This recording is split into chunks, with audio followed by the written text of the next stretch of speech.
Good enough, be good enough. Always striving for perfection here. So a couple things I've done. One, this is E6000. I used to buy it in the same container. It was called shoe goo. I think if you buy this in the shoe section, it's the exact same stuff, but it's a silicon-based adhesive. It's very, like it says here, it's flexible, paintable, waterproof, non-flammable. And I've just put a little bit underneath these capacitors here to hold them down, and the same here. Kind of butted these up against the wall here and got these kind of glued in here better. Anyway, the good news about this stuff, the reason I like it so much, is it's easy to get off later. So it's just a matter of kind of, you rub it back and forth with your finger and it'll ball up and come off if needed, but it stays kind of rubberized and in place for a long time. So good way of gluing down capacitors or whatnot.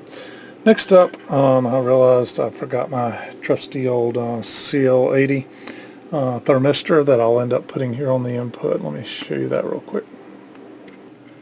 Okay, as you can see here, what I've done, you can put one of these CL80s anywhere in line with the power leads. So I didn't want to mess with the transformer wires here. They're getting kind of old, and I don't like to move old cloth wire around a whole lot. Sometimes it gets brittle. So the next option was to kind of, the lines feeding up here that go to the power switch, which are actually on the back of the volume control knob here. And all I did was disconnect one of them where it normally goes, and you just insert this thing in series. And these things put off a good little bit of heat. So if you'll notice, I picked an area of the radio that has lots of open space here. It has nice space here, ventilation on both sides of it for any heat that would come off of it to dissipate upwards. And I don't like to cram those into tight little spaces, or to, you see I've got plenty of room underneath here. And this thing's in here really solid. These things are the leads on those things are pretty tough. But as you can see, I don't like to have those touching any wires or anything, because they do produce some heat, and they drop about a volt or a little more of your 120 volt line AC coming into this thing. So we're gonna power it up now, and now we got the caps all glued down, and got the CL80 in it. And I've got one more surprise for you here before we wrap up this part of the video.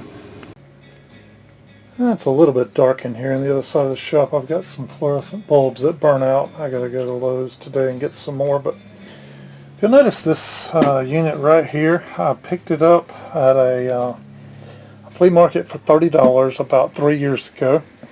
And it is a solid state Scott unit, and I wasn't really interested in it as a solid state unit, because honestly, even if I cleaned it up and got it working well, it's probably only worth $100. But the reason I bought it was this unit, as you can see, the nice little dust colored markings right here, it was in this little wooden chassis. Beautiful little wooden cabinet made specifically for these Scott units.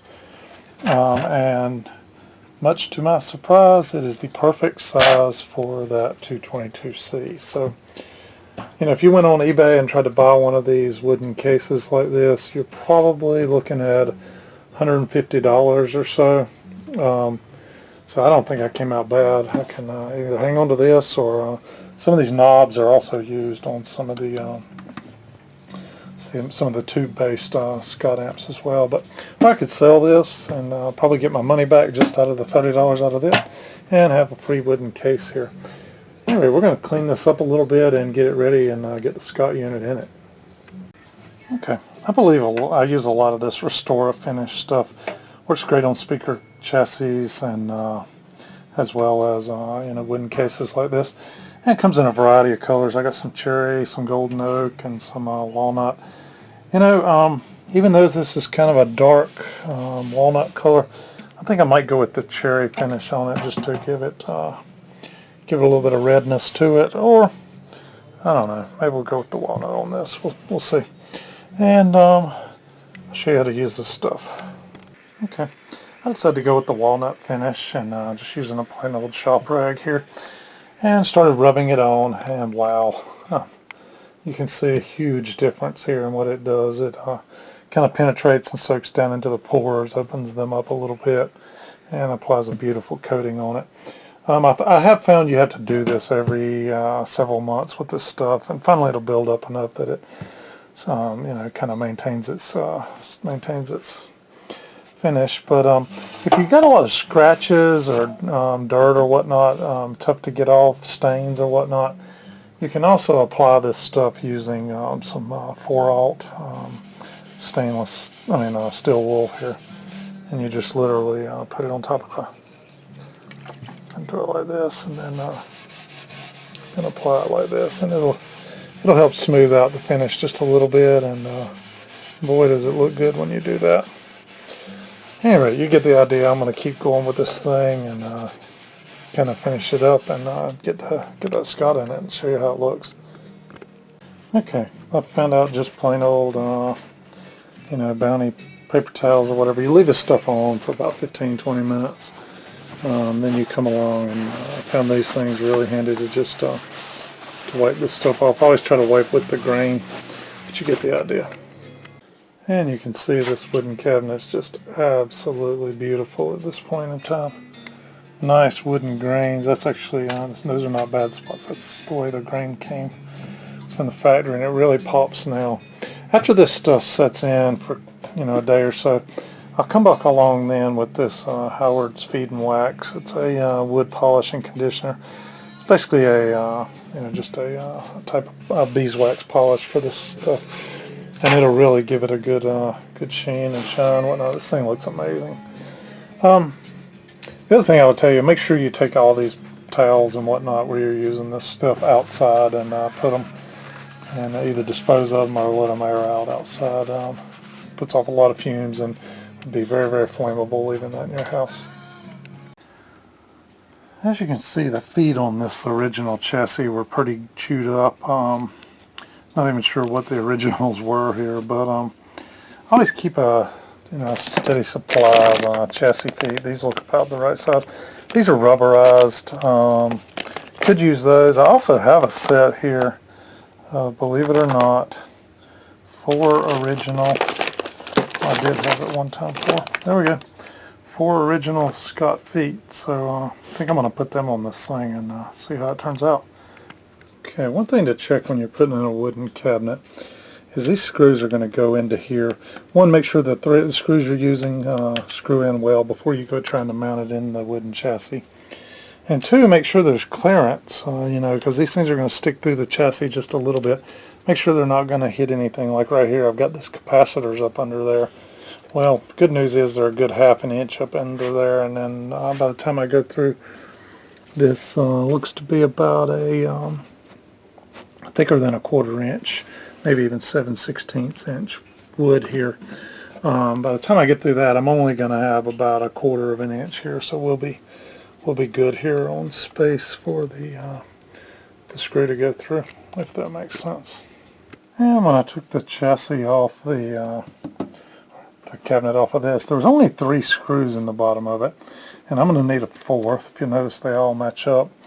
And that's why I keep a bin here just full of all kinds of screws and nuts. Basically stuff when I strip down old units and tear apart the chassis. I save everything. Oh wow.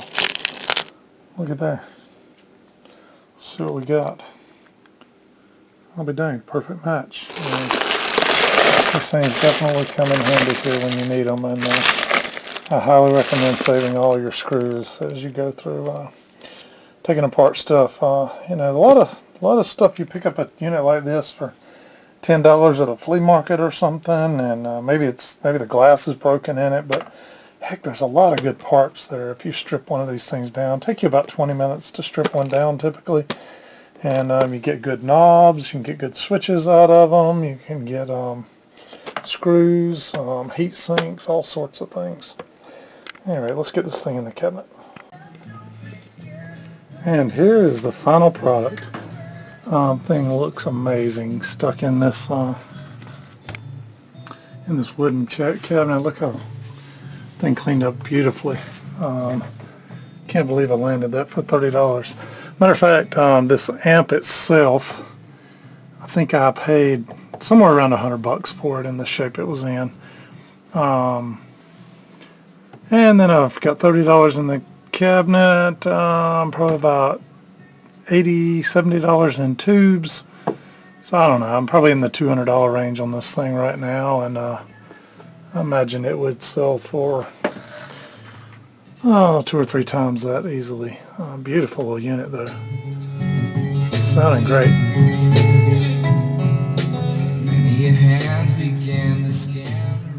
Alright, well I hope you had some fun with this one. I sure did. Love the look of this wooden cabinet. This one will go up on my shelf of keepers, that's for sure.